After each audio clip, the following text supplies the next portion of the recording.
Good evening and welcome to the Australian Stock Market Show. We do hope you've had a great week. Nelson Mandela once said that education is the most powerful weapon which you can use to change the world. Now tonight we will do our best to educate you, and our aim is to help you change your world. So sit back and come along the journey with us tonight. We have a big show planned up, so relax and settle down for the next hour as we help you navigate the challenges of the stock market. In tonight's show, we will cover many interesting stocks, including Sydney Airports, Kogan CSL, Northern Star, Santa Barbara Mines, S32, and many others. We'll also answer your questions as we bring you our upfront, no BS approach to all things stock market. Now, our main topic tonight is small cap stocks perform better than mid cap stocks in the second half of 2021. Hello, I'm your host Dale Gillham, and we are Australia's most trusted stock market educators. Now, as you can see, I'm on my own here in the studio. Janine's actually disowned me for today, and what's happening is she's not really that well. She's a little bit sick today, so we've allowed her to stay at home so that both of us don't get sick. Obviously, we have to be very, very careful in these COVID times. Not that Janine's got COVID or anything, she's just got a bit of a sniffle, so we decided to play it safe. If you are in Sydney and you're one of those red zones, please do the right thing. Make sure you wear your mask, stay inside, do all the things, social distance, do everything you need to do, because there's probably, I won't say there's nothing worse than being in lockdown, but it's not a lot of fun, and we do want everybody to be safe and to be able to enjoy the lifestyle that we have here in Australia. So please do the right thing and and if you really want some hints about what to do in lockdown, ask a Victorian. We're pretty good at that. Now, before we get in too far into the show, I really wanted to say that whilst times change, people don't. Now, I've been reading emails from viewers and comments on our other social media channels, and what I'm reading is that some are thinking that things are different now than they have been when it comes to profiting from the stock market. Yet, every week, every month, every year, we see exactly the same mistakes occurring over and over, and it's only the names on the emails that are changing, not the mistakes that are being made. Now, you have to wonder, with so much information out there, why people are not learning from the mistakes of others in the past when being successful in the market is really simple if you follow some solid rules. Now, what I'm seeing is many viewers are being challenged by the market, making the same mistakes that I've been seeing for decades, which is, in my view, just pretty normal, those mistakes. Now, if you're being challenged and making mistakes in the market right now, then it's a huge signpost to you that you do need to do something that's different, and that's learn more. And my guess is that's why you're here watching the show tonight. Now, before we move on, I just wanted to say that each week we receive many great email questions from you, our viewers. And as always, we give preference to those who support our channel and subscribe. So before we get into the next part of the show, I'd like to talk one-on-one now, Janine's not around, with all of you, our viewers. Now, we have a big team of people who put a lot of effort into bringing you tonight's show. And you tell us that you love what we do. So what I'd like to ask you is you take a moment right now just to click on that subscribe button and show your appreciation for the support that the team is making, or the effort the team is making tonight in making this show possible for you. So don't worry, we're just going to sit back and wait for you to click the subscribe button, so just do it now. Now, moving on, it's the second Tuesday in the month, and this means we look at the sectors in the Australian market. So let's get into the charts right now. Now, on your screen right now is a watch list of all the different Australian stock sectors in the marketplace. Now, this is the monthly. I've got it on the monthly, and as at this time of the month, it's only halfway through the month, given we're at the 13th of the month. So we're basically halfway through this month, as you can see, and you can see here that the industrial sector has performed the best so far this month, up 4.62%, with materials up 3.27%, energy up 1.85%, utilities, it's up 1.37%. The All Ords itself is only up 0.36%, and you can see how much the industrials have moved, and they really haven't changed the All Ordinaries index. Consumer staples up 0.8%, communication services down 0.55, info technology down 1.1, financials, the big sector here, down 1.17%, healthcare down 1.81, and consumer discretionary down 2.36%. So your two big sectors are your financials down 1.17, and materials, which is up 3.27. But you can see here consumer discretionary is also fairly large, so it's dragging this whole return down. You can see how the All Ordinaries Index is really just only in the green territory for the moment. So we do need, for our market to be bullish, you need both the material sector and the financial sector both moving in that same direction, because if the financials had moved up, and let's say we'd had a positive return of 1.37% like utilities, then our all ordinaries index would be up a few percent for this month. So this is what we're really looking for. But at the moment, financials are showing a little bit of weakness, as I said there. Same with healthcare and consumer discretionary. I'm going to go into the yearly chart, and then I'm going to bring up a couple of the charts, the sectors themselves, or charts of the sectors. And you can see here financials have really led the whole way this year since the 1 January this year, and it's up to 18.23%. But if you look at materials, it's up 13.17%, with the All Ordinaries Index up 11.2%. So you can see here how they've really been driving the market, because both of those have been up, where you've got utilities down 7%, while information technology is down 1.92%. But if you'd had stocks in financials and materials, you would have done reasonably well so far with your portfolio. But let's now go and have a look at a couple of these sectors and have a really good look at them. You can see here consumer discretionary is pulling down or falling away since 30th of June this year. So the last few weeks is also, that's days, sorry, let me put it on weekly. Then it's a better view. It's just come back a little bit last week, but holding up quite nicely, trending very, very well, the consumer discretionary. Energy here, it's been a bit of a flat one. We thought energy would do a lot better this year, but it didn't do so well. It did really well in the first few weeks of this year, but so far it hasn't really performed. So I expect this to do a lot better in the second half of 2021, or stocks within that sector. Financials, you can see here, financials have been quite bullish, trending up really, really nicely, but the last couple of weeks they've slowed down, and this is what happens. Sectors move off, do very, very well, and then they'll slow down from time to time. So you can see here it's come back down to that low of 635 or 6365 back last week. Now moving on, we've got the healthcare sector. Again, very much a sideways move. You know, we can see after COVID it took off, and then it's been really sideways here, which has been challenging for a lot of people. Information technology, again, same thing, beautiful move right up through into February this year, and so far in the last sort of 4 months it hasn't done that well. So it'd be interesting to see what happens with that sector. And that's our All Ordinaries, not the All Ordinaries Index, the XJO, which is the top 200 stocks on the marketplace, just to round out this here. So you can see how the market's been going really, really sideways at this point in time. So really I'd be looking for the energy sector to do a little bit better the second half of the year. I think financials will probably come off a little bit there. I think materials will still do quite well, and I think our All Ordinaries Index will do quite well once it decides to pick a direction. So, but that's all from me about the Australian market. Now it's time to get into a video question. Yes, we do have a video question, and this one is from Sienna, who is in year 5 at school. So well done, Sienna. And I'd say to many of our viewers would be encouraging her, as one of the constants we get from our students is that they wished they had started earlier. And I'm sure you'd agree that year 5 is a pretty awesome start to your financial investing. So let's go and play the video now. Hey Dale, hi Janine. I've just been reading Dale's books here, and I've been buying a lot of chicken and vegetable stock. I'm wondering why it's not going up on the market. Just kidding. I've actually wanted you to look at Sayona mining for me. It's really cheap for us youngsters, and it's only 10 cents, and I think that time's on our side, so it's really good. I'm wondering if I should spend my pocket money on it.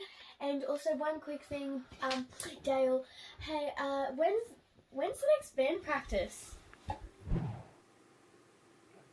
Oh, well done, Sienna. I really loved your video there, and thank you very much for sending it through. I always love to see young people getting into the stock market and, you know, really starting to learn, because the earlier you learn, and I'm really serious when I said that before, is a lot of our students, probably the one thing, well, actually not probably, it is the number one thing. When I get with our students and I say, what's the one thing you wish you'd have done? And all of them, bar none, wish they'd started earlier.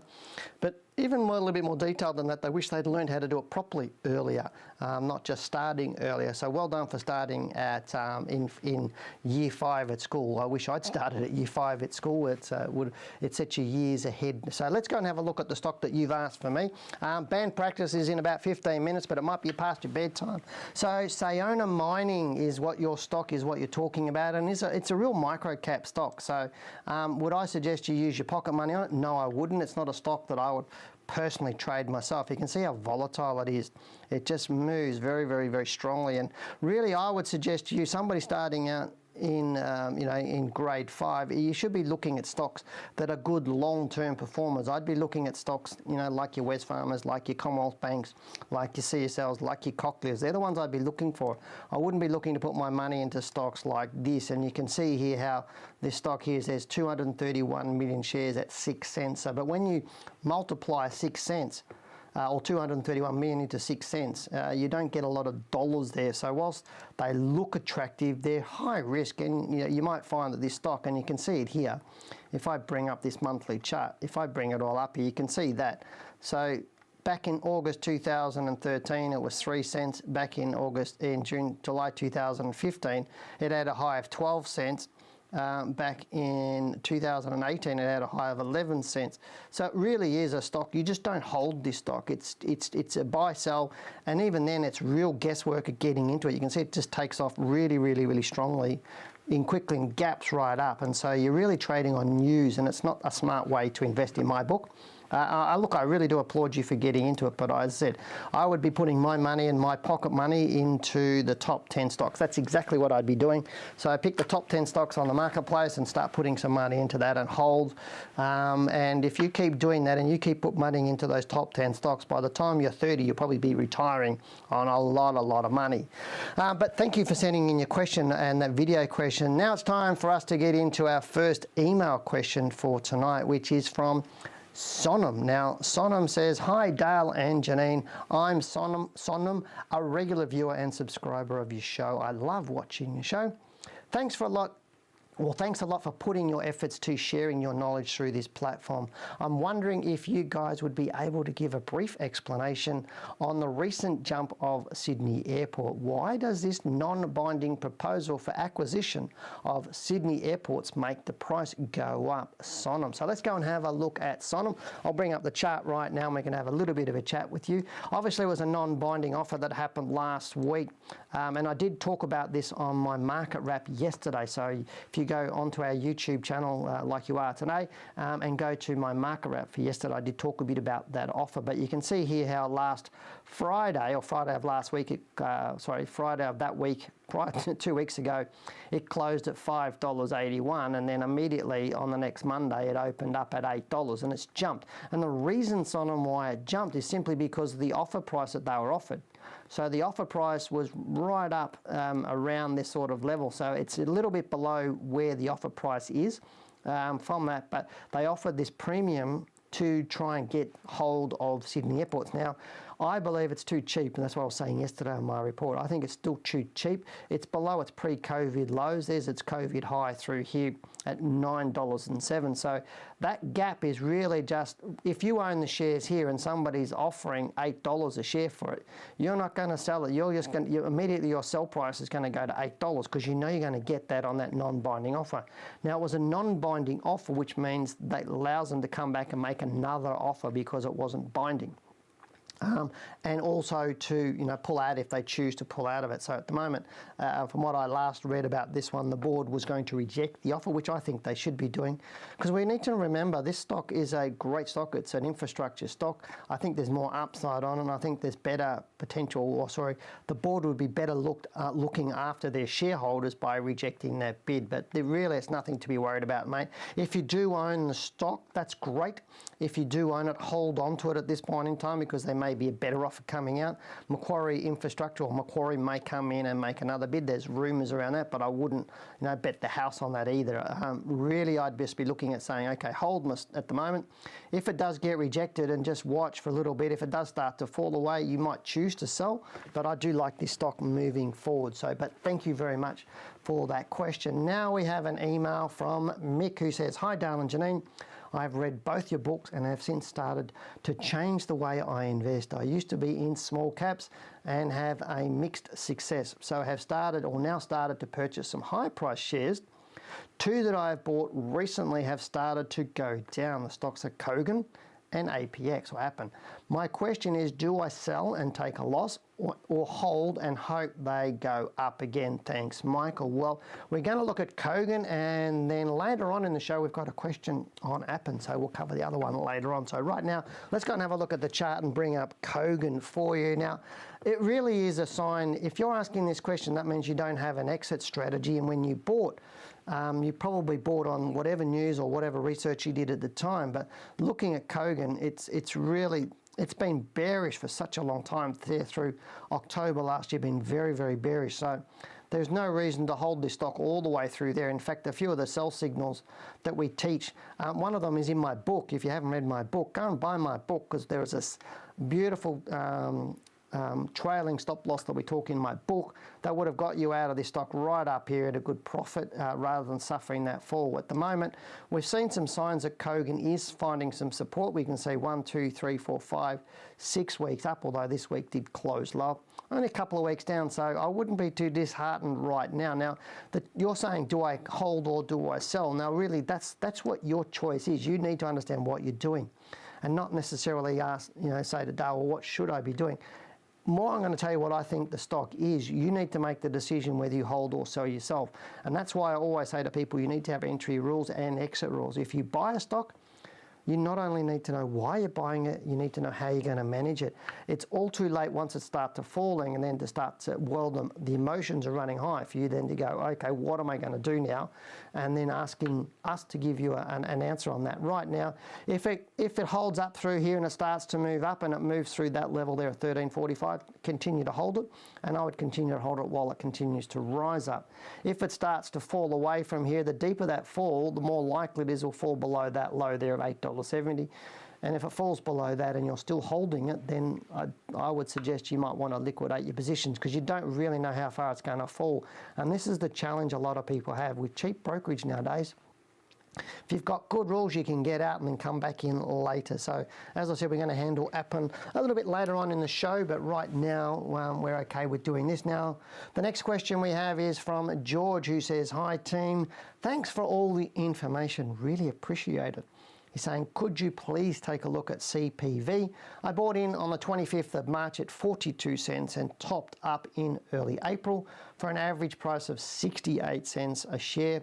The stock hit a high of around $1.10. I wish I'd started the course a little earlier, as I went in reckless and never set a stop loss. Am I okay staying in, because it's a company I can see doing great things?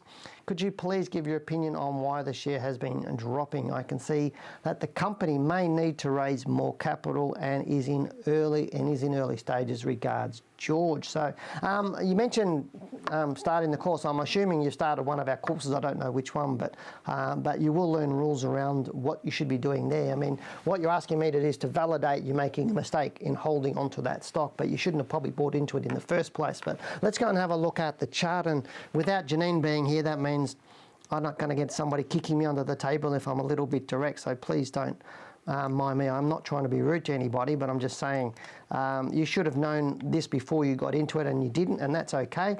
Now, if you're doing a course, if you're doing our course, then you'll learn rules around why you shouldn't be. One of the sins you made is buying more of the stock, and that would have been based on greed, if you don't mind me saying that. So you've bought in in March at 42 cents, and I'm not sure why you did that, but you did buy, and then you bought in more, and I think your average price is around 60 cents, so you are losing at the moment. Right now, it does look bearish. I'm not saying it's not going to stop falling, but right now you are losing money, but at an average price of around 60, I think it was 68 cents, somewhere around that. Let's go up to there. 60 something cents, you're looking at a fairly hefty loss of around half of your money. Now, if you lose 50%, you're going to make 100% to break even. So right now you're in this fairly heavy loss. If it does, whilst it's moving up, and so far this is only 2 days of this week, so that's yesterday and today. If we start seeing it continue to move up, I would hold on to it while it's moving up and manage my position out of this stock. And I wouldn't necessarily say it's going to get back up to your buy price, or sorry, your average price.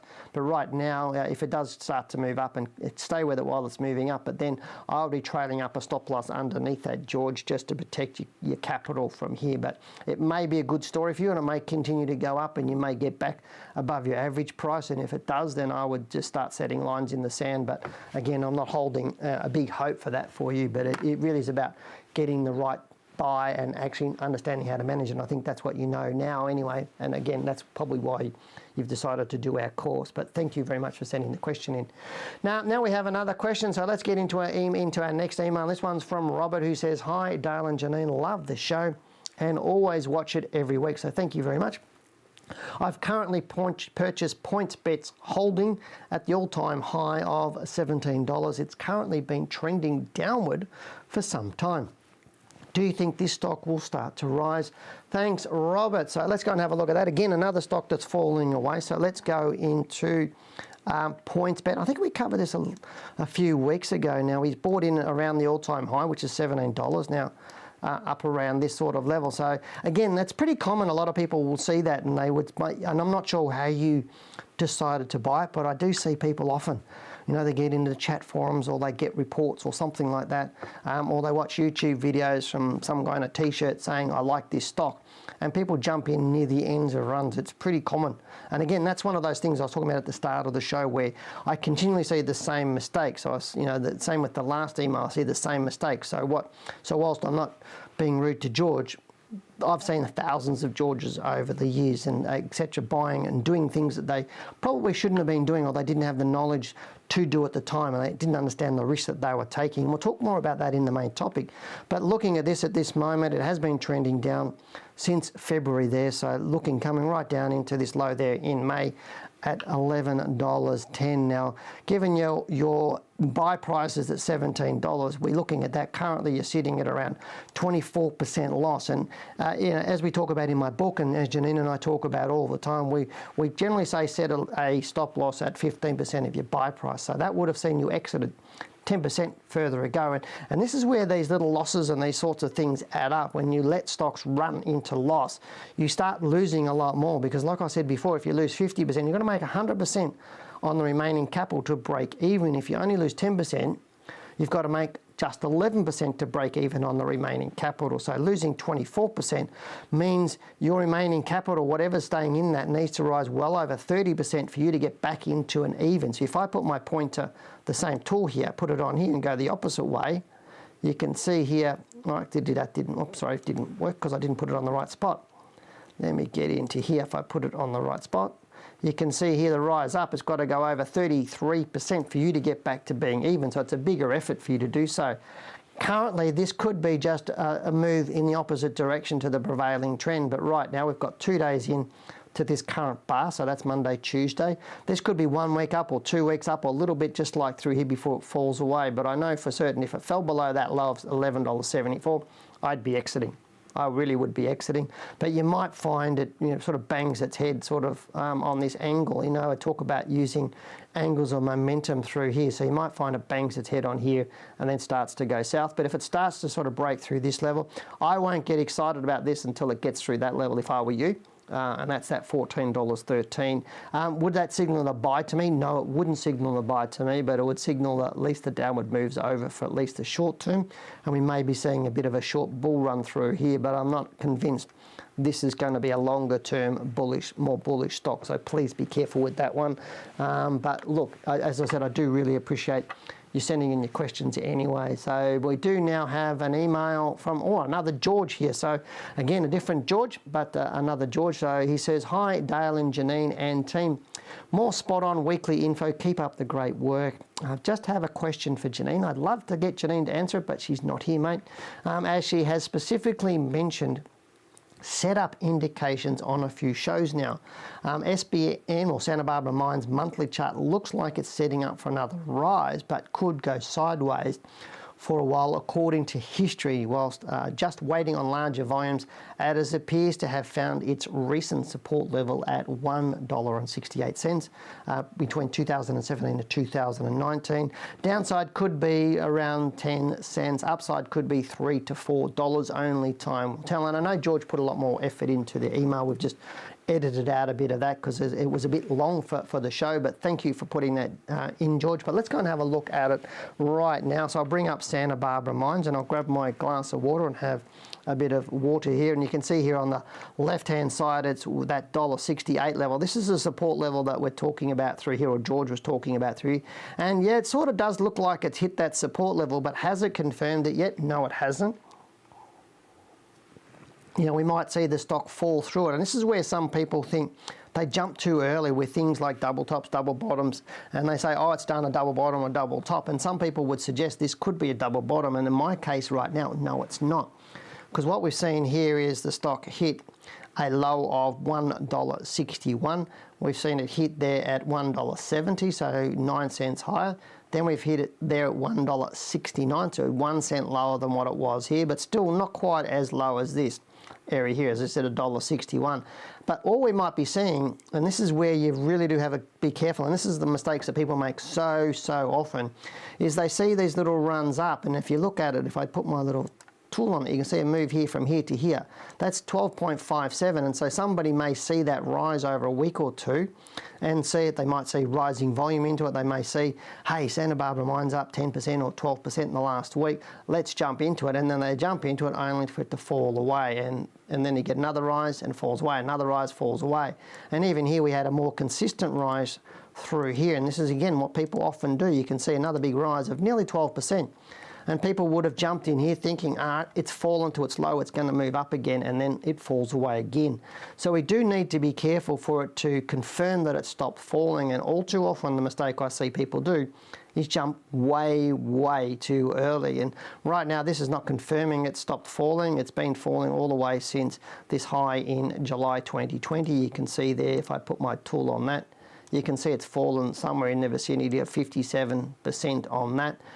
But you look how big it is from the all-time high. It's a very volatile stock. It's one of those stocks that you really do need to have some good rules on it, and it's not a buy and hold stock. And my guess right now, my guess is probably going to go down to that $1.33 sort of level. It'd probably fall through that and go down to that. If it goes through there, it'll probably go to that 53-cent level, and it may or may not. It may find some support here, George, but at this point in time, it's looking like it's bearish to me, and it's not something that I think I would have my money in right now. But now it's time we get into tonight's topic. So yeah, stop clapping. Yes, Janine does the topics and she writes them all up. So hopefully I'm going to do it justice. Janine, if you're watching, I'm sure you are. Now, the topic is small caps perform better than micro caps in the second half of 2021 with a big question mark. This is an interesting subject, and as you will have observed over time in watching this show, it's really way too common for us getting questions from viewers attempting to pick small cap stocks, and we've seen a few tonight, with the aim of making significant gains, or they buy into one and have ended up watching the stock take a roller coaster ride, and again we've seen that today, and they're not sure what to do and asking us to help. And again, we've already had emails tonight just outlining those as well. But unfortunately, the failure to really understand the risk associated with this type of investing is fraught with danger, and frequently results in that we see people getting it wrong. Now, while some smaller stocks can present opportunities to make great short-term returns, if you get the timing right, the chances of consistently making money this way is much lower than if you choose to invest in bigger, more liquid shares, such as stocks within the midcap 50. With stocks in the midcap 50, you will get good levels of volatility that provide many more opportunities for consistent returns. That is, if you know how to pick the right stocks and have the right rules to trade. Now, in the past, I've identified some great small cap stocks with the potential to generate some really good returns. And I would never recommend anyone buy these stocks without proper training to invest their hard-earned money into high-risk investments, like the penny dreadfuls and the low liquid speculative stocks. And again, we've seen those tonight. Now, moving on, in order to assist you to understand the risk and also how to increase your chance of success in small caps or mid-cap stocks, it's really critical that you understand how to determine which stocks are good to invest in and the best times to invest. Having a good process will lower your risk, which is the most important consideration when investing. Let me say that again. Any decision you make must always focus on minimizing your risk first, as failure to do so will lead you to make the biggest mistakes in your trading. Now, grab your pen out right now and write down these three things.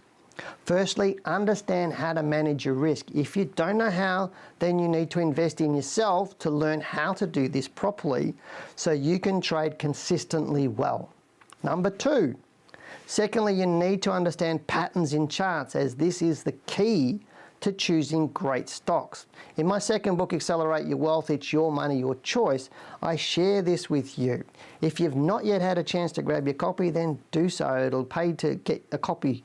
Now, that brings me to number three. So remember, your aim is to always stack the probability of success in your favour. And this involves using price, pattern, and time, so that you get a confluence of rules and strategies to support your decision to trade or not trade.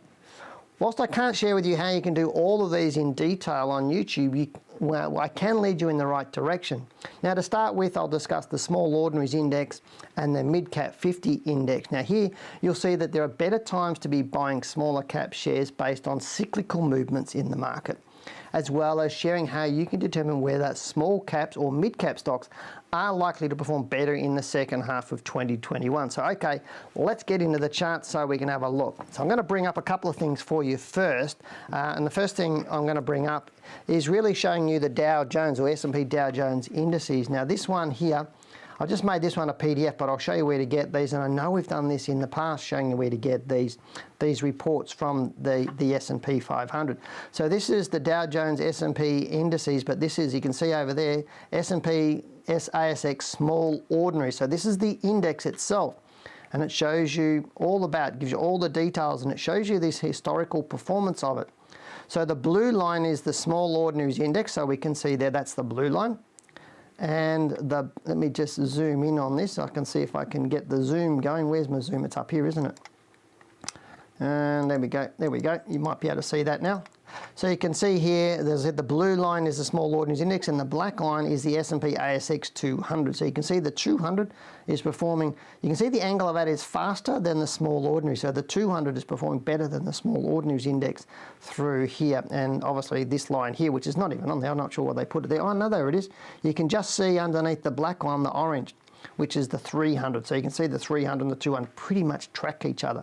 But if we scroll down, you'll see all about the annualized returns, what they're doing, the calendar year performances, what they do. And if you keep going down, you start looking at risk, the fundamentals, you're looking at the PE ratios, all of those sorts of things. But then we get into the constituents. So we've got 197 constituents in there. The total market cap, so the largest market cap is 11,639 million, with the smallest at 240 million. So there's a huge range in here. And the weighting of the top 10 constituents is 12.5. So the top 10 stocks in that make up 12.5% of that. And if we go down, now you see the top 10 constituents. So these are the stocks that I would be trading if I were you. That's with the top 20 stocks. You don't really need to go outside of those. You can see some good ones like Lucas, Steadfast, Pilbara Mines, ARB, Virgin Money, 7 Group, Z1P or Zipco, Batcorp, Premier Investments, and Premier Investments is actually in the news at the moment. Now, let me just go quickly to another screen, which is the website, the S&P 500. So you can see up the top there, spglobal.com.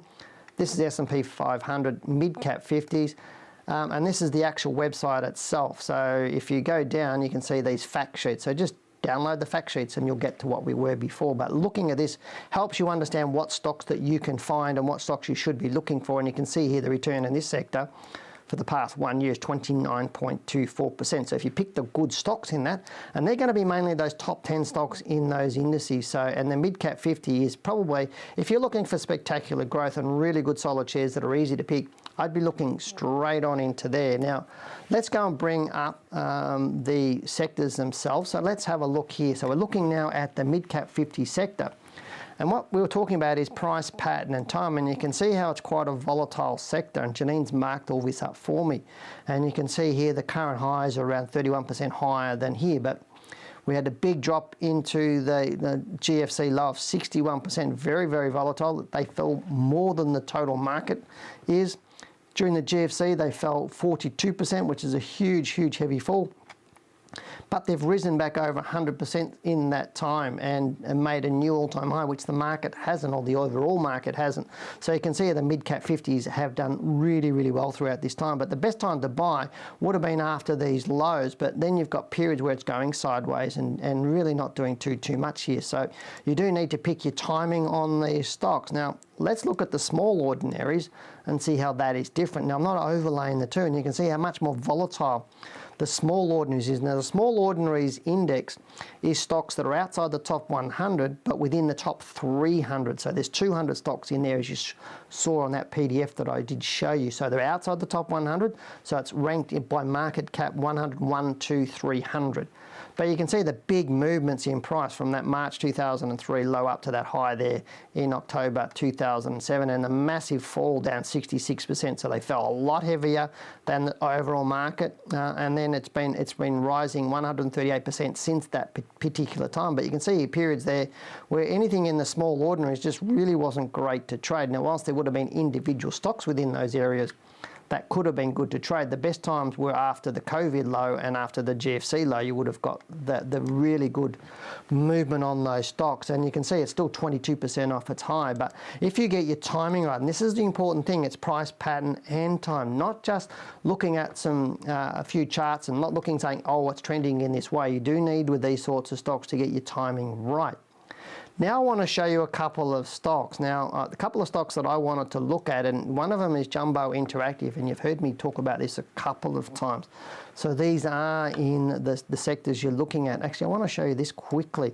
These are the stocks in the mid-cap 50. So you can, this is a daily chart on them, but sorry, daily group on them. But you can see there's some great stocks in here, the mid-cap 50. If you go to the S&P website, it'll give you all the names of all of these stocks, and you would have some great stocks. Here's Appen, we're going to talk about a bit later, but you can see there. But look at the difference between the market capitalisation. When you get down to past sort of around that WiseTech, it starts to get thinner on the ground. And really, these are the stocks that I'd be looking at here. But Jumbo Interactive is one stock that I like, and I've liked this for quite a number of times. But you can see it does trend really, really well with stock. It had a big fall through here from that October 2019 down into March 2020 in the COVID low. But right now it's been on a beautiful uptrend, so I think there's good long-term potential for this stock. So looking at it, it's good liquid, it's good trending, it's got good volume, and it's a lot easier to pick than the ones we saw earlier tonight with some of those questions. They're a lot harder to pick, and the job as a trader is to make your job easy. If you can get it right more times than not, then you're going to make far more money with a lot less stress, and it's not about watching the market every single day. Another one that I've talked about before in the past, I think I talked about this about a month or so, is Life 360. Now, this is an app. It's a US company, it's an app, it's on your phone, but go back and watch one of my market reports, my Monday market reports, and I talk about this stock. It is a membership base, and I do like this. Now, right now it's moved up, come back down into this low in November last year, moving up, and I think this is on a long-term bullish run right now, and you can see here what's happened this week so far. It is really, really good, and it's in a mid-cap. This is a mid-cap stock, and you can see the volume, $2.3 million, $7 price tag at this point in time. I do like it right now. It is looking good, but price and pattern tell me that this stock is likely to continue up. And so these are the sorts of stocks that you should be looking at, not ones that are super, super volatile, that you are like a roller coaster. Now, if I want to go into these stocks here, so they were in the small ordinaries in and then we've got Afterpay, which everybody knows about, and Janine and I've talked about this a few times. Again, great trending stock. Right now it's a little bit more bearish. I don't think it's going to really push through. You can see volumes drop right off at this point in time. But again, this is the sort of stock that you want to get. It's trending. It's also, it can move very fast. but it's not going to take your money, if that makes sense. It's not going to drop out of bed on you. So great stock to have in your portfolio and got great stock to trade. Next one I want to have a look at is WiseTech, and this is another technology stock here, and you can see here again, big trending stock through here, and yet moves beautifully. It moved down from that $8, $9 mark to $38, so $38 here in September 2019. And April 2018, it was down there at a low of $9. So, 300%. That's done really, really well. Right now, looking at this, the pattern, it's just sitting there consolidating at the moment. So, to me, in the not too distant future, I would expect this to start to turn around and start to move through that all-time high. A little bit early at the moment, at this point in time for this stock. So, it's in the mid-cap 50. So, these are the stocks I'm really looking at the moment. But you may remember that I did mention a couple of stocks. They're not those ones. I've got them back down here. I mentioned to you Atomos a couple of weeks ago, my hot stock tip. This is a micro cap, and this is what we have to be careful of. This is not even in the top 300. It's not a small cap. It is a micro cap, and you can see it's done really, really well. But I would suggest this would move into those sectors in the not too distant future if it starts moving up strongly. And I'm talking about a couple of years it might move into that, but it's one to watch. And the other one that I'm watching at the moment is another micro cap called 3DA, and again I think this one's got the potential to be that smooth type of trending stock. But again, these are ones that you don't necessarily, if you're not highly educated, I'd be staying right out of these types of stocks. I'd still be looking at these ones like your WiseTechs, like your APTs, like your 360, your Life 360 app, and your Jumbo Interactive. These are the sorts of stocks that I would be looking at, but you do need to have a solid plan around you. You need to have, if you are going to trade these stocks, it's no good you just jumping in because you've read a report or you've watched a video and somebody says, hey, I like this stock, you should buy it. If you don't have a buy rule and a sell rule and how you're going to manage it, then you're better off sticking in the top 20 stocks. Don't go outside the top 50 or even the top 100 stocks, but preferably the top 50 stocks or higher than that. If you don't have a solid strategy for buying and selling, that's what we're saying earlier. You do need to have that. So buy rules, whether they're trend lines or something else that you're using that are solid for you, have a stop loss on it, have a trailing stop loss on it, and know why you're going to exit, because otherwise you'll end up like so many people that come onto the show and say, can you have a look at XYZ stock? It's been falling lately. What do you think? I bought in at this price and now I'm losing money. If you want to get off that roller coaster, then you need to understand what you're doing and you need to learn about that. And you need to learn solid rules around buying, selling and managing your portfolio. Don't just play that hit and miss game where you're throwing darts at a board that you don't know what they are, simply because you think this stock is cheap, it's only a few cents and I'm going to make a mozza on it, because most often or not you'll get caught in a sideways move in this volatile thing that will run on news and speculation, where you do want to get into stocks that are much more solid and they do much better trend, or they trend a lot well. Now, I think that brings us back to the end of our topic, and we need to get back into some more emails. Hopefully, Janine, when you're watching, hopefully I did okay. I only had a look at this late this afternoon, so hopefully I did it justice for you. So let's go into the next email. All right, the next email I think is from somebody called Chris, and so Chris says, hi, Wealth Within team. First, I would like to thank you for inspiring me to start taking action into getting started on my share investing journey. That's our pleasure, mate. He said, it's been a long time coming, and I believe Dale's book has done a great job in getting me started. My question today is your opinion on NST. Their share price has been dropping since the start of the year, despite having great fundamentals based on the financial year 2020 financials. Merging with Saracen and some of the directors buying shares on the market. Now, I currently don't own the stock, however, having been tracking for a while. Kind regards, Chris. Interesting. I know people do mention, I'll bring it up on the screen right now so we can have a bit of a look at it. So let me go back, I forgot what stock it was again, wasn't it? The guys will tell me what I'm looking at. NST, wasn't it? I think. Let me have a quick look, and they've got into it. Yeah, NST. So I was right. They're telling me. Normally Janine would tell me, guys. But anyway, NST. So let's have a bit of a look at this, and you can see here how the stock's been falling away. Normally, I don't really take notice, Janine. I never take notice of directors buying and selling, because I just think it can lead you into false sense of comfort. If you think directors are buying, the directors may be only buying because it's fairly cheap compared to what it was. It was around $10 compared to $17, and they may, and yes, they may know something that we don't, and they probably do know a lot that we don't know. But it doesn't necessarily mean that the stock is going to be shooting up in price just because directors are buying and selling it, because they do their own capital management about their own risk, etc. So, but right now, to me, this stock is falling away a little bit. You can see how it's fallen from that high in November down through to that low back in March this year. It's a huge, huge, big fall. And the pattern for me on this one looks like it is more bearish at this point in time. As you can see, some people would have been jumping into this stock, and I know we did get emails around this stock through here, people wanting to buy into it, and anybody that did got caught out. And if we put our little tool on here, you can see that since it dropped, I got the wrong tool, put the right tool on it, Dale, and we'll get there. If I click on that to there, you can see that's a move of 18% over a few weeks. So there would have been people jumping in, and yet they may have been buying in because they did see directors buying in, only for it to fall away. So right now, a lot of indecision. I think you need to protect your holdings through here. If it does start to fall below that low, I would probably be looking to exit my position on that.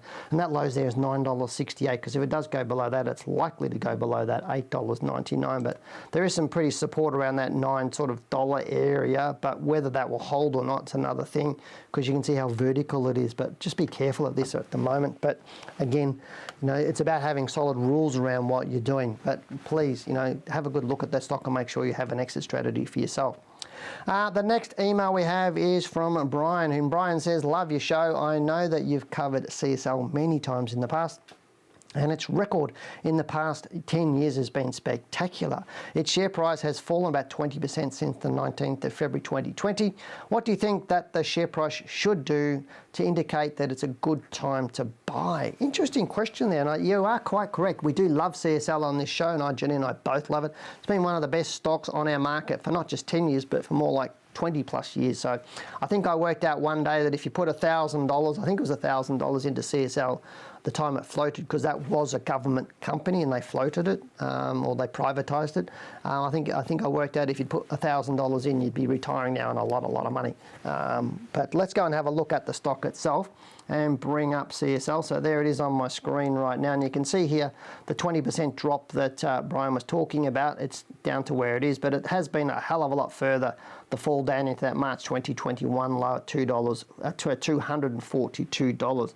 So what would have to happen for it to be something that I would consider a buy? And I do like this stock, and you can see the difference in the pattern through here to what it is through here. So right now, if I bring up the monthly chart, you'll see the whole history of this stock. And this is why I know people out there, they use these free platforms and bring up charts, and I hate a lot of those free platforms. They just look, for somebody like me, they just don't do anywhere near enough for me, and they do mislead you, especially with things like the color coding and how they present their charts and everything else. But right now, this stock is just a huge, beautiful trending stock, and Sienna, this is the sort of stock I would love to see you sort of buy, rather than those specky type of really low cap stock. Yeah, you don't get as many shares in it, but I know in 20 years time you'll be super happy that you'd buy this stock. But this pattern is telling me that the stock's not super bearish. It's looking really good. It's just too early to buy now, mate. And so to me at the moment, it's come right off. If I put my tool on here just for some basic. Now I know a lot of people say to us, hey, with your analysis, great, all this great technical analysis. Janine and I hardly do any technical analysis. While we're looking at it technically, we don't put a lot of our rules and tools on this. We just look at it from our eyes and go and give you our opinion. Now, right now at this point in time, I would suggest if CSL drops below that low there at 273, then it's probably going to head down to around 260. But I'm betting it's probably going to find some support there. And if it does find some support there and start to move up, it's probably, I wouldn't suggest it's exactly buy signal, but I would probably wait till it gets through that high of $307. Now, a lot of you are sitting there going, well, why are you waiting so long, Dale? And to me, it's like you don't get on a bike at the top of a hill and get halfway down the hill and then decide whether the bike's got brakes. You just don't do that. What you want to do is test all that out before you get into it, and that's why we talk about doing things with confirmation, not speculation. Now, there's a fairly good move up there of 8 to 9% oh sorry, it's probably over 9%. That's moved again on me, hasn't it? See what happens when Janine's on there? It's 10%. It's only 10% in my book, but if this thing goes up 100%, what are you worried about 10% for? It's really what it's about, is too many people try to get in at the absolute lowest price they possibly can and get out at the absolute highest price. And in doing so, they make mistakes, which is what I was talking about earlier on in the past, is people just continually repeat the same mistakes. And I find people won't sell because they don't want to take a loss. And we've seen that in some of the questions we've had tonight, is people won't recognise that, hey, the stock's not doing what I thought it would do, let's just get out of it. But right now at this point in time, I believe it might be starting to find some support, but it hasn't confirmed it's got support. So that's why I have to be careful of and making sure once the confluence is there saying price pattern and time is telling me it's found some support and it's starting to move up, that's when I would start to buy the stock. But I can't, as I said earlier in our main topic, Janine and I aren't here to teach you all the tools and techniques of how to trade. That's what our course is for, because it's such a better way of doing it, and you'll get phenomenal results. Every day I get students telling me, I had an email from today from a student saying how they've been trading beautifully since finishing our course, and they've given up. They haven't worked. They were a tradesperson. They haven't worked since they finished our course. And I had another one that said the same thing. They've been trading full time for a couple of years and they love life and they're doing all the things that they love to do. So it really is about how you find things and how you want to do things, whether you want to keep playing that hit and miss roller coaster game, or you actually want to start doing it seriously and really get some really good returns. But that's me off my soapbox. Let's get into the next question. And this one is from Rashmi. I think Rashmi sent us another question a few weeks ago, so welcome back. He says, hi, Dale and Janine, can you please look at S32 for me? Absolutely, mate. I purchased it at $2.23 in November 2020, and I'm sitting on a profit right now. Well done. It appears to have broken the uptrend line on the weekly chart. Would you say I'm correct in saying that? Your thoughts would be greatly appreciated. Keep up the good work. I'll go and have a look at it from a trend line point of view. I know people do send me charts sometimes with their analysis. You didn't, but I know they do. And most of the time when people send me analysis, when I look at it, they're not correct in what they're actually doing. But let's have a look at that. He's bought it there in November 2020. Beautiful, beautiful, beautiful. I really like that. And I'll just roughly put the trend line tool up underneath that, and you can see there it's pretty much broken through that trend line in terms of that looking there. Look, and the reason why I'm hesitating is because there are times when trading is an art and a science. Science is applying rules and techniques. So whatever that is, whether it's a trend line, whether it's a MACD, stochastic, all that stuff that people use. But it's also about pattern. Remember, talk price, pattern and time. And right now, I just think this is consolidating a little bit. So I'm not saying don't use your trend line rules to look after your money on this stock. All I'm saying is at this point in time, I think it's holding up at the moment, but if it starts to fall through there, I'd probably start to look at whether I would exit. But definitely if it went through that point, I would be exiting at 274 and protecting your capital and come back later. But I'm not 100% sure it's going to do that. I think it might find some support and start to move around. So that would be my guess on that art form that I'm talking about. But thank you very much for asking the question. Moving on, we've got a question from Andrew who says, can you please look at Ingham's? I bought this stock in early October 2019 and the stock has traded sideways for a while, and it only risen quite a bit in the last few months, but seems like the stock is trading down again.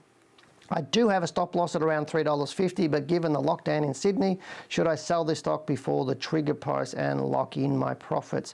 On the other hand, does this stock pay decent dividends? Not sure if it's worth the risk waiting for the dividend. What's your view on the stock? Do you think it will continue to rise, or will it fall heavily? Regards, Andrew. Andrew, forget about COVID and the lockdown. It's got nothing to do with this stock. And really, I'm saying that with all due respect. It's like, it is what it is, COVID, and we are getting locked down. And yes, it's sad what's going on in Sydney at the moment. We've lived through it here in Melbourne. And, people are getting sick, people are dying from it, and it is very, very serious. But when you're looking at trading the stock market, you look at the stocks themselves, the economic things around all that. Yeah, there's cause and effect we can look at, but it's not a reason to sell a stock just because Sydney's in lockdown for a few weeks. So let's go and have a look at Ingham's Group and looking at this. You've got an initial stop loss at 350. I think that's great. Looking at this, you can see your buy price here, you bought through here. I'm not sure, you're saying where you bought it. I'm not sure why you bought it at that point. because I don't see any rules to buy it. But you've been holding on through this whole roller coaster ride, and again, that's just evidence what I was talking about earlier is people go on that whole roller coaster journey, and right now, I'm not sure why you said set $3.50, but right now this could be just a couple of weeks down before it moves up again. But you might find, let me look at this from here to here. Yeah, so that's roughly about half of that distance from looking at it there, roughly about half of it. If it did fall through that, I would agree with you, mate. I would get out of it at that point and you're still in profit.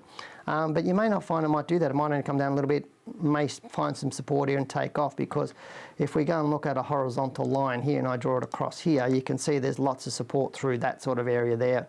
I haven't really drawn that properly, have I? But there's a lot of support around there, so you might find it will stay up and then start to move again. So really stay with it while it's moving up, get out while it's getting down. And I do agree with that. I'm not sure how you set your stop loss, but I would agree with you if it did go through that level that I would probably exit myself. So well done for setting that one. Next we have an email from Dave. Hi Dave. He says, hello, can I have your technical analysis opinion on the chart for WHAM leaders, please? Thank you, Dave. So let's get into Dave's question on WHAM. This talking all the time's got rocks on it, hasn't it? Normally Janine takes over a lot so I can have a bit of a break. WHAM, this is interesting. WHAM Capital. Look, can I say I don't really like it? It's really, I don't really like this stock. Look at it, it just looks funny. It's volatile.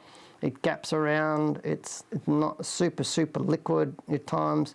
It's not a lot of participation in it. You can see there by this, it's showing me whilst there might be volume in shares being traded, it's not telling me there's a lot of people trading in. And what I mean by that is you can go, there can be 1 million shares traded in a day, for example, and that can be traded by 1 million people or one person.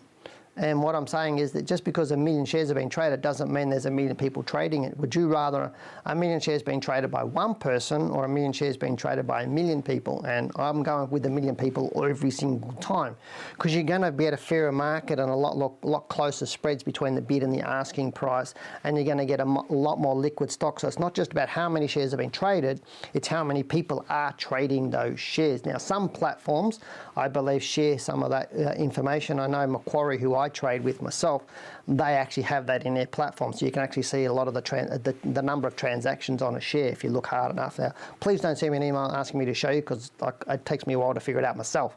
But your platform may do that, but this one doesn't look like it's got a lot of participation. So whilst there's a number of shares being traded on it, doesn't look like a lot of people are trading it. But let's have a quick look at the chart anyway. But you can see here it's a very volatile stock that really goes sideways at the moment, and it has gapped down quite heavily through here, and you can see that gap, it gapped down somewhere around about nearly 5%. It's not showing me a lot of reasons why it would hold support, but again, it might be something you want to hold in your portfolio, but at this point in time it's not showing me a lot of strength, and it's not saying to me it's going to go up, and it's not going to go up through that 250 or even make a new all-time high. I think we might see a little bit more sideways movement is the go for at least the foreseeable future anyway. But I'd need to do a lot more research on it, a lot more analysis on it before I could really give you a solid opinion on that. But thank you for asking the question. Now we have a question from an old friend, actually. It's good to see you. Francois back. I haven't heard from Francois for a long time, and it's been, I think I met Francois March last year before our first lockdown. So thank you for sending in your email, mate. He says, hi Dale and Janine. I have a question about Boral. I bought the stock on the 19th of January at $5.04 after seeing an entry, and I currently own the stock. Now, 7 Group Holdings Limited have made 2 takeover bids that Boral rejected in the past month. It seems to me that 7 Group Holdings Limited is now buying the stock on the open market, which is probably makes sense, and keeps increasing its shares in Boral. My trading plan sets a trailing stop loss exit at $6.68. This is 9.6% lower than the current price. Given the fact that 7 Group Holdings Limited wanted to pay less for the stock, and the stock has gone sideways for the 3 weeks, do I just cash out now, not follow my rules, or wait till the price drops by 9.6% before I sell? My question is there any news or market reports or corporate action that ever override or overrule my rules? Is this just fear of losing out on the profit, or am I keeping an eye on the stock and responding well if I sell now? Thank you so much, Francois.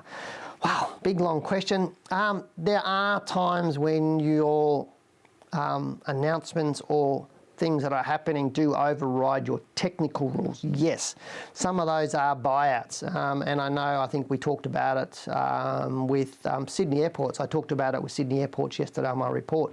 Often when you get a buyout, and we've seen a few of those, lately we get more corporations lately, but for example, if let's use Sydney Airports for an example. If Sydney Airports, if the board had said, we're happy with the bid, we're telling everybody to take the offer, then there's really no reason to hang on to the share, because you know there's not going to be a higher offer coming in because the board's accepted it, and if the board's accepted it, it's going to go, probably much going to go through. So you may as well get rid of the share then, because it's not going to go up much, it's not going to go down at all, and it could be 2 or 3 months before the transaction happens. So you may as well have the money in your pocket. That is, unless you like the share that they're being the takeover, the company taking it over. If you do want to be in that company and you do think it's got good upside potential, you may stay with it. But generally, Janine and I will generally pack our money up and run and take the money off the table and put it into another stock that's going to give us much more probability rather than wait around. So there are times we will not follow our technical rules. But let's go and have a look at Boral and see what the chart says on Boral anyway, mate. So let me bring it up here. After putting on my glasses, I'll have a drink. It's looking really good, as you've seen there. You bought in it in January 2021 at $5.04. Beautiful place, beautiful trending. You're doing really, really well. You've got a trailing stop loss underneath that low, which, as you said, was around 9% lower below with the current buy price. I do like your strategy. I think that's brilliant what you're talking about here. You can see the volume moving through in here right up into that move up there. If Seven keeps buying it off the market, they're buying it, they're wanting to get a good average price, and they're going to keep increasing their holdings. So that's going to support this share price. But is it going to continue to support it, and is there much growth? And I think that's more the question, more so than in downside. I don't think there's going to be downside if Seven keep buying the shares. Now, as they buy percentages of shares and their percentages get bigger, they have to keep announcing how much they own of the company. And obviously, if they want to do a hostile takeover, by buying a lot more shares, they've got to do a whole lot of things. So the board will be looking at what they want to do. And Boral's board will be looking at what they want to do and how they want to handle this thing. But you can see here, it's been a beautiful stock to own the whole time you've owned it. It is moving up into its upper territory there, what it's traded at 822 there. And again, this one's at 851. So you can see it's a bit of a volatile stock that does have periods where it goes sideways, and it's a really good trading stock. So you've done well. I would hang on for a little bit, mate. And again, but if it did fall below that low, I definitely would exit, but I would still hang on right now at the moment. Not worry too much about the announcements. And as I said, while Seven's buying the stock, that's a good thing. It really is a good thing. So, but please make sure you stick to your stop loss too. That's why we have rules. And I know a lot of people say to me, hey, I've got this stop loss, but it's doing this. Should I hold on for a bit longer? And that's that whole fear of being emotional and fear, I don't want to take a loss or realise a loss. And to me, the more you learn how to sell, the more money you will make. And I'll say that again, the more you learn how to sell, the more money you will make. Because in selling, you're protecting your capital and you're protecting profits. And when you do both of those, and again, it goes back to our main topic and what I was saying earlier, it's about risk, understanding risk at all times. And people say to me, what do you do? And they go, well, you're a trader. And I go, well, yeah, but a trader is a risk manager. First and foremost, in managing your risk and making sure your money is at the lowest risk possible at any one time. It's not about the big win. And the story I talk about in my first book, How to Beat the Managed Funds by 20%, is that children's story from Aesop's Fables, where it talks about the tortoise and the hare. Now, we all know the story, the tortoise and the hare, and we all know the tortoise wins, and yet the hare can run faster. Think about it. Why did the tortoise win? And on the stock market, it always pays to be the tortoise, because you will get to the finishing line better and faster with less effort. That's what's going to happen. And I've seen it time and time again. And that's what I was saying earlier in the show. History repeats itself. The people that are the tortoise make so much more money and so much less effort, and simply because they're consistent and they're doing what they need to do in managing their risk. Whereas the people that are the hares have this roller coaster ride and lose lots of money. So that's really you know, what I want to encourage people to do is to become that tortoise, learn what you've got to do, and just be consistent on the market and buying good shares that are really consistent as well. But I think that's our thoughts on Boral. And I must say, we've had some really great questions tonight. So thank you to all those who did send in your questions. I really do appreciate it. Remember, this is your show. And Janine and I are just here to help. That's really, we're just here to help. And yes, we are direct. Now, remember that the teacher only opens the door. It's the student who must walk through it. That's you. We hope you take what we've done tonight and apply it into your own situation so you get better results on the market. And it is, you know, to me, if you learn something new tonight and you don't use it, then why did you bother learning it in the first place? And that's really what Janine and I are about. We encourage you to use it. If it works for you and you make money, you benefit. And that's what we hope from here. So if you are sitting there thinking, geez, I've got a question for Dale and Janine, then please subscribe to the channel. So hit that subscribe button right now and send an email in. That's all you need to do. And just to remind everybody that we only answer email questions. So if you do post into the comment section below, then your question's not going to be answered. We do specifically ask you to email. So we need to have your email so we can put it up on the screen and do everything else. We don't want the comments, sexual questions in the comments, so please email us. Also, if you're saying to yourself right now, I know I need to learn more, then call one of our team. They really are nice people. Remember, they have been exactly where you are right now, and I guarantee they have. They've watched the YouTube channel, they've seen us before, they've done our courses, they're trading really well, and so they can help you. Now, even better, they are more than happy to spend some really quality time with you to help you work out the direction that you want to take with your investing and trading. And there's absolutely no obligation, and the help you'll receive, I can guarantee you, will be invaluable to you. All you need to do is give us a call on 1300 858 272. Well, that's it for tonight's show. Hopefully I've done Janine justice, and I hope you not only enjoyed what we presented tonight, but got a lot of value from it, to our answers to your questions. As we said earlier, you drive the show. So now it's your turn to help us right now and hit that subscribe button to say thank you to the amazing team who put a big effort in to bring you this show each and every single week. Also, remember to put this show into your calendar to join us right here live on the Australian Stock Market Show every Tuesday, 7 to 8 p.m. Eastern Time. I'm sure Janine will be back next week. If you'd like to have your question answered on next week's show, then again, please send an email through to info@wealthwithin.com.au and type Wealth Within Live in the subject line. Please do that as well. Remember, you must email, and you must do so before 3 p.m. on the day of the show, so you ensure you get on that night's show. As always, thank you for joining us, and we hope you have a great week. We look forward to you joining us again next week. But for now, goodbye, good luck, and good trading for both Janine and I. Take care, and stay safe, please.